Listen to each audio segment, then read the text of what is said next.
وی اخذ بنفسی الذي اخذ بنفسک. د الله رسوله خو چې چا تاله خوب دروستی واغې ذات مالم خوب راوسته که نه. عجیبه جواب دی که کوم ذات چې تو ده کړی وې هغې ذات زه مو ده کړم. نو دغه دی دا ډډه مې واله سبا ته مې کتل خوب راغی وی ښځه ټیک ده. دې کې هم د الله یو حکمت و. دا یو مونځ د پیغمبر علیه السلام نه الله قصدن قضا کو چې امت خو چل زده کي که نه قضا مونځ به څنګه کې یا که سبا د یو امتي نه مونځ قضا شي چې اړه خو نه خوري یاره زه اوده پاتې شو مونځ قضا شو اړه به نه خورم. زه د نبي علیه السلام نه هم داسې شوی دا بعضې حکمونه رب العالمین د پیغمبر علیه السلام نه صادرول قصدن وی داسې کار کوو. یو خو د شیطان غلبه ده دې ځای کې ګوره مونږ د خوب راوست او بل دا چې د انور راخیږي دا وخت مکروه وخت دی ځای چې له دې ځای نه بار ځان وباسو. د هغه ځای نه لاړل بل ځای کې پړو واچو بلال ته یې بانګ ووایه بانګ یې ووایي اقامت یې وکړو مونځ یې وکړو. نو پیغمبر علیه السلام سره یوازې په مدینه منوره کې نه ګورې په هر ځای کې به بلال لګیاو او خپل بانګ به یې وي. د مکې مکرمې سفر دی. مکه مکرمه چې کله په 8 هجري کې فتح شوه حضرت بلال ورسره دی کوټې به ترې ګورې نه جدا کېده. چې مکه مکرمه کله فتح شوه 360 بوتان دي دا بیت الله نه غیر چاپېره چې دا کم ځای کې خلک تاویږي مطاف ورته وایي 360 بوتان چې دا کافر به تاوېدل هغه خپلو بوتانو له به یې لاسونه وړل. بیت الله کې دنم غټ غټ بوتان ولاړ دي. نو چې کله مکه فتح شوه نو نبی کریم صلی الله علیه وسلم سره یو مزیدار چوکه وه. یو بوت ته به یې چوکه وړه قوله به را پرېوت بل بوت له به ورغې چوکه به یې ورته وړه قوله به را پرېوت. ټول بوتان یې دړې وړې کړل او صحابو ته حکم وکړه دا یو څه مات کې وغورځوئ. خو بیت الله پاک کې دننه هم پاک کې او بار هم پاک کې. دننه پکې د ابراهیم علیه السلام او د اسماعیل علیه السلام بوتان جوړ کړي هغه هم راوویستل. دننه هم پاک شو بار هم پاک شو. اوس په بیت الله به اذان به څوک وایي دا په بیت الله کې لومبی اذان دی. دې نه مخکې په بیت الله کې اذان نه دی شوی ځکه د پیغمبر علیه السلام د هجرت نه مخکې خو بانګ لاونه مقرر نو او د هجرت نه پس خو 8 کاله تیر شو خو مکه مکرمه خو د کافرو سره وه. بانګ دا لومبي بانګ دی په مکه کې د بیت الله په خوا کې دا به څوک وایي. اوس نبی کریم صلی الله علیه وسلم صحابه ته اين بلال بلال زوش راو شامله راو بله راوی بله صحابه ورپسې لاړل وی نبی علیہ السلام دی غواړي چې راغی پیغمبر علیہ السلام ته مخکې ودرېد بلال لبیک. دا عادت ته چې کله به علیه السلام ولا آواز ورکړه ته به لبیک وسعدیک د الله رسوله درته حاضر ولاړ او چې څه خدمت رانهلې هغې ته حاضر ولاړ وی بانګ به وی ښه د الله رسوله بلکل به کم ځای به وی حیث امرتني د الله رسوله چې کم ځای ته حکم کې زه خو غلام یم کوم ځای چې حکم کې بس ما ته حکم کو چلته بانګ ویم. نو د بیت الله په دې سر د پاسه د بې ضرورت او درېدل مکروه دي بیا ادبي ده. که ضرورت یو سړی په عبادي کوي یا یو سړی د پاسه پې سیمټ مږي خټه مږي لرګي پرېږدي خو ضرورت دی خو بې ضرورت د بیت الله د پاسه ودرېدل دا منع دی. اوس هم د جهاد په پابندي ده چې جهاد هم ځي د بیت الله د پاسه به نه تېرېږي اخوا دې خوا به تېرېږي دا غټه بې ادبي ده. وی کم ځای به بانګ وی حیث امرتني د الله رسوله چې کم ځای کې ستا حکم ایمان حکم کوه وی داسې وکړه د بیت الله دې سر ته وخېږي او د بیت الله په دې سر دا لومبې بانګ ووایه. لومبې بانګ په بیت الله کې چې بوتان مات شو چا ووی بلال رضی الله عنه او کم ځای کې ووی د بیت الله په سر او داسې خشته آواز چې کم آواز د الله اکبر ده ووی نو په مکه مکرمه کې په کورونو کې بعضې کافران پټ شوي ځکه چې نبی علیه السلام حمله وکړه په مکه مکرمه بعضې کافران په کورونو کې پټ شو. بعضې ښځې په کوټو کې دننه ننوتې ښځې مسلماني خو د هغې خو کفر وکړه د مسلمانۍ سره خو دشمني وه نو بعضې ښځې په کوټو کې دننه پټې شوې چې دا مسلمانان لاړ شي نو موږ به بیا راوځو او بعضې سړي پټ شو په کورونو کې دننه چې دا نبي علیه السلام او مسلمانان لاړ شي نو روضو به تاریخ لیکي چې کله بلال په خوږ اواز باندې بانک شروع کړ نو هغه د کافرو د مشرکانو ښځې او سړي د کوټو نه ورته بار راووتل او دا څه دي وی الله اکبر الله اکبر د ده په بانک رب العالمین په کوټو کې پټې ښځې او سړي مسلمانان کړل داسې بانک به وي ځان سره نبی کریم بیا د مکې مکرمې دپاره بل امام مقرر کړ او ځان سره نبی علیه السلام واپس مدینې منورې ته راوست ځکه د پیغمبر علیه السلام مؤذن دی د نبی علیه السلام په مخ کې به د پیغمبر علیه السلام په خوا کې به بانګ وی د هغې مؤذن دی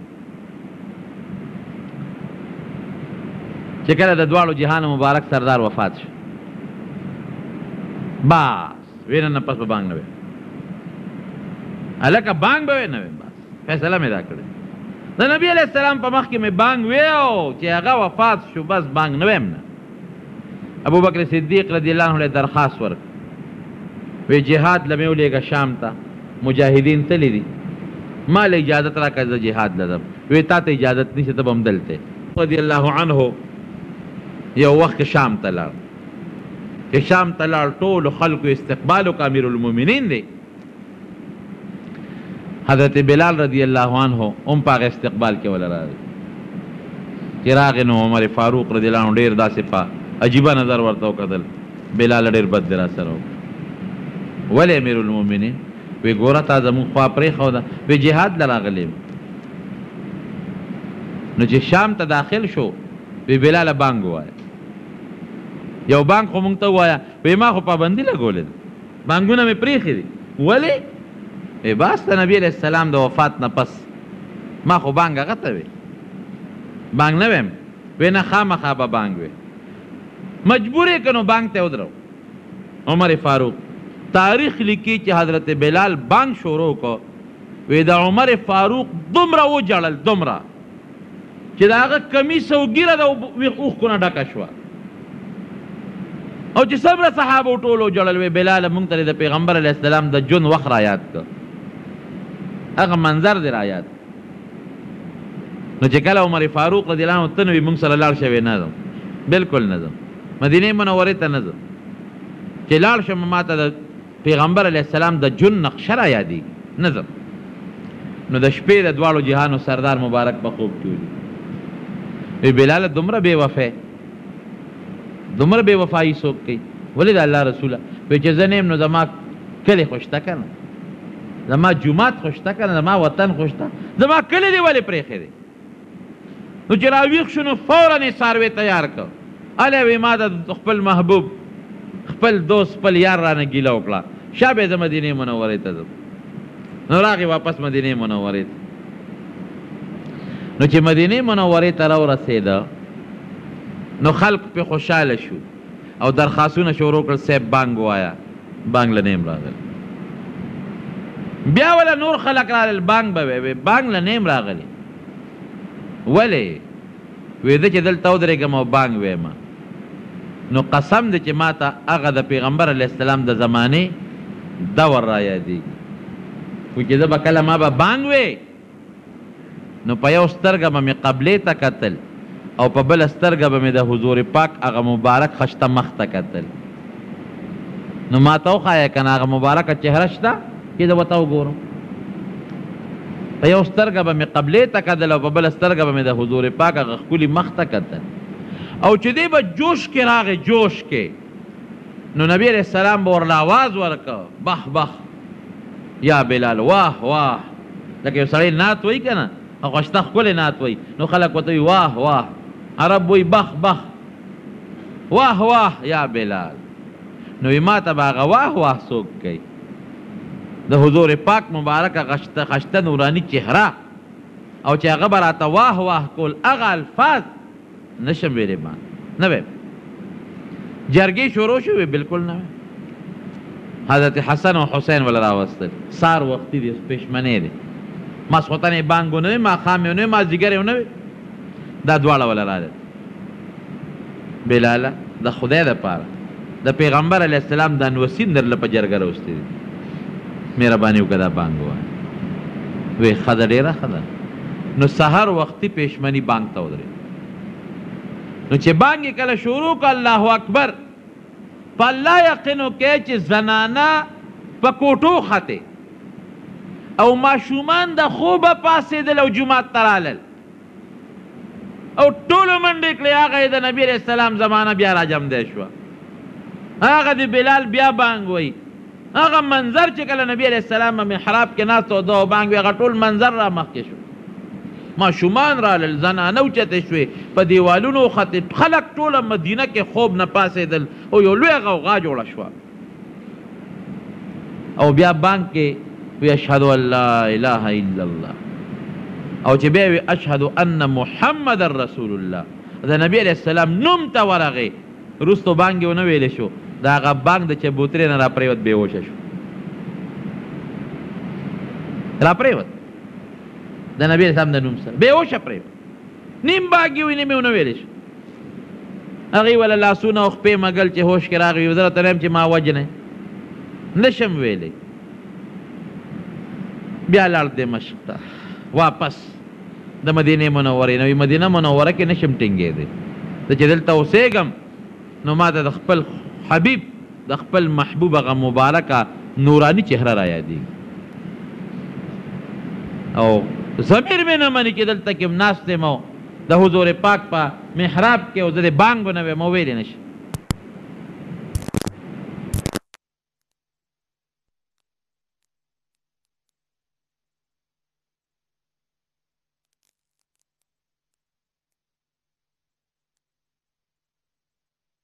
دا دومره لویه صله ولا رب العالمین په څه ورکړه؟ دا د هغه قربانو برکت وګڼه. الله د چا قرباني بې ځایه نه بوځي. که تا قرباني ورکړه په بدن، په بچي، په مال، په نفس، په عزت، په هره طریقه باندې، یقین وساته چې رب العالمین د دې بدل بدله خامخا خلاصوي. که دنیا کې دله خلاص نه کړه نو آخرت خو الله سره شته که نه. نو میر پیغمبر علیه السلام یو ځل او ده چې به بانګ وی جیبا عادت یې مو خادم و د نبی علیه السلام چې بانګ بیا خلاص که او نبی علیه السلام به چېرته جومات کې نو کور به بعضې وخت کې به داسې هم وه نو بیا به ورغې پیغمبر علیه السلام ته دروازه کې به ودرېده چې د مانځه وخت به شو حی علی الصلاة هسې د بانګ نه پس بیا سې اواز وکړو لکه مونږ وایي مانځه له راځئ حی علی الفلاح یا رسول الله دا الله رسوله مانځه له راځه دا الله رسوله کامیابی ځای له راځه نو نبی علیه السلام سره که به لاس کې څه شي وو به یې وغورځو را منډه به یې کړه بلکې یو ورځ وایي نبی علیه السلام مبارک غوښه خوړه هغه غوښه ډېره وه ورسره کور بندیان هم دي نو په چاړه باندې د هغې نه لږه لږه غوښه کټ کوله او داسې وکړه مانځه ته لا یو څو منټه وو غوښه یې پرې کوله بلال بانګ وی خو د بانګ او د مانځه منځ کې یو فرق وي راغې بلال او دروازه کې ودرېده حی علی الصلاة یا رسول الله د الله رسوله مانځه له راځه نبی علیه السلام مبارک وخندل چاړه یې وغورځوله وی ما له تربت یمینه وی لاسونه یې په خاورو ککړ شه غوښې نه ډوډۍ نه وویستو وی خندل او بار ته وله زر په منډه راووته بلاله ډوډۍ نه دې وویستو لکه لږ صبر خو به دې کړی او اختر مانځه کې چې نبی کریم صلی الله علیه وسلم ښځې به هم راتلې سړي به هم راتلل نو چې کله تقریر به وکړو ټوټ سپیکر خو به ونه بلال به ځان سره که راځی نو ښځو له به ورغې ښځې به شاته ولاړې ښځو ته به ځان له تقریر کوو هغوی له به صدقې ترغیب ورکوو صدقه ورکې خیرات ورکې نو چې ښځو نبی علیه السلام د خیرات او د صدقې بیان به وکړه نو ښځو به غوږ ته ګوتې کړې والی به یې ویستې والی او مری ته به یې ګوتې کړې میل به یې ویسته بلال ته به یې څادر کې اچوه ورسره به لکه د خادم ګرځېده به یې څادر کې واچول یو بیاړل نو اختر کې خو فقیران او مسکینان راغلي په هغې به نبي علیه السلام فورا هغه څیزونه او هغه مالونه تقسیم کړل ورسره به ګرځېده بلال چې معراج ته نبي علیه السلام تللی دی واپس راغی نو بلال ته وایي حدیث دی بلاله څه عمل دې کړی دی یو عمل راته وښایه ولې وایي زه چې کله هم جنت ته تللی یم په خوب کې او که په ویښه کله نو ما د خپل ځان نه مخکې ستا د دې پیزار کشار اورېدلی دا خادم د دې خپل مشر نه عموما مخکې رواني لار ورته برابروي ستا د پیزار کشار لکه ګرځې په ځمکه او په جنت کې د سپلو کشار اورېدی شي د نبي علیه السلام سره نږدې دې نه لوی منقبت بل شته رونو دا څه عمل دی کړی وی صاحب بس 2 کاره کوم یو چې بانګ ویم نو ورپسې مونځ کوم او یو چې کله اودس وکړم نو 2 رکعاته مونځ کوم تحیة الوضو ورته وایي چې کله سړی اودس وکړي او وخت وي نو 2 رکعاته نفل وکړه او که وخت نو د سنتو وخت و لماسپخین دی خیر دی هغه وکړه او که جمع تیاری بیا پرېږده خو که وخت درته ای او مکروه وخت هم نه نو 2 رکعاته مونځ نفل تحیة الوضو نبی علیہ السلام ورته فرمایل دا د دغې 2 رکعاتو برکت ته چې ته کې چې ته ګرځې په دې فرش په دې ځمکه او د پیزار کشار د عرش سره اورېدی شي او بیا ورته وایي یو بل خبره درته کوم خوشخبري وی جنت کې ګرځېدمه یو ډېر خشته ناشنا محل او د هغې محل سره خوا کې یو وله بیده او هغې وله کې داسې مزیدارې یخې اعلا خوشبویه اوبه وې چې زه نشم ویلی او د هغې ولې په غاړه یو حوره ناسته وه هغه حورې اودس کو اودس دا چې مخ لاسینځل نو هغې حورې چې به د هغه ولې نه په لپ اوبه راواغېشتې او په مخ به یې واچولې نو لکه د ملغلرو غوندې به د هغې د مخ نه څاڅکي پرېوتل داسې خشته ښځه حوره ما په دې خپلو سترګو نه ولیدې په دې خپلو سترګو او داسې بهترین محل په جنت کې ما په دې خپلو سترګو نه ولیدې او چې دا کومه وله ده جنت ستا د هغه محل نه بار بیده داسې خشته اوبه مې نه ولیدې نو ما د جبریل علیه السلام نه تپوس وکړه چې دا محل د چا دی ډېر اعلی محل دی بهترین ویره دې حورې نه تپوس وکړه او دا حوره څوک ده وی تپوس یې وکړه د الله رسوله په خپله وی ورنږدې شو وی ما د هغه حورې نه تپوس وکړو حیا مې وکړه نو سترګې مې ښکته کړه ما یې تپوس وکړو چې ته څوک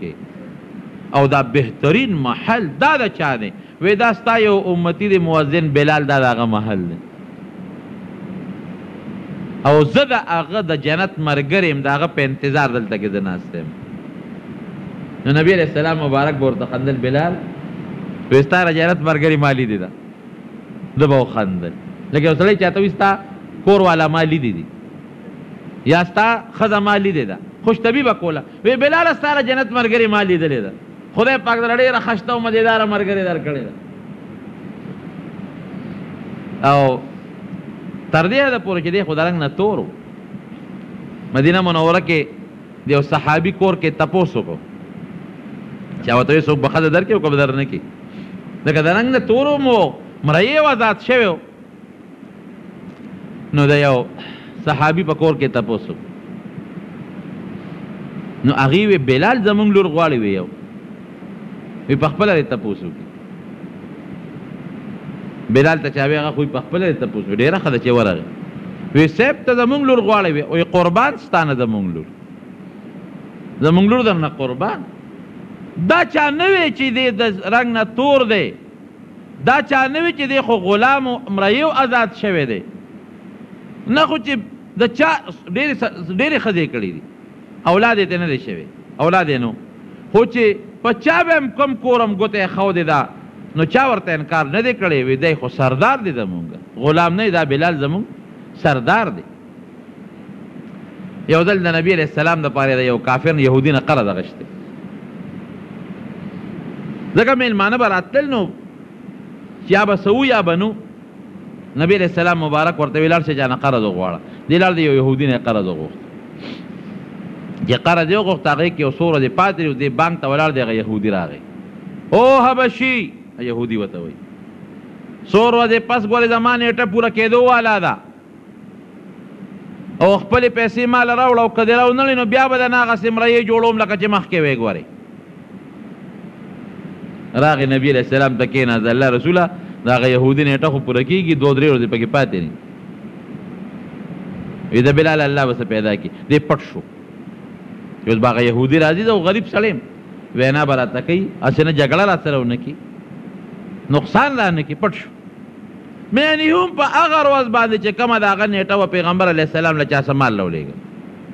وی بلال څه شو وی صاحب پټ شوی وی راویې بلې دې خوا راځي وی د هغه یهودي څومره پیسې دي وی صاحب دومره وی دا واخله شه به هغه خپل شی وله پوره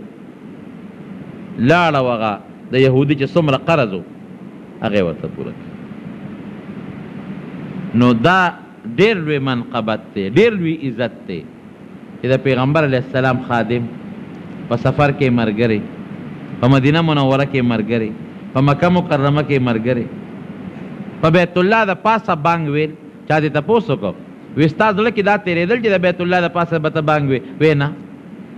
ولې وی ما وی چې دا خو ډېر لوی عزت دی او ړومبې بانګ دی په بیت الله نو دا به چې ته ډېر چې پیغمبر علیه السلام ته نږدې صحابي وي دا به هغه وی یاره وی نبي علیه السلام ډېر انصافدار پیغمبر دی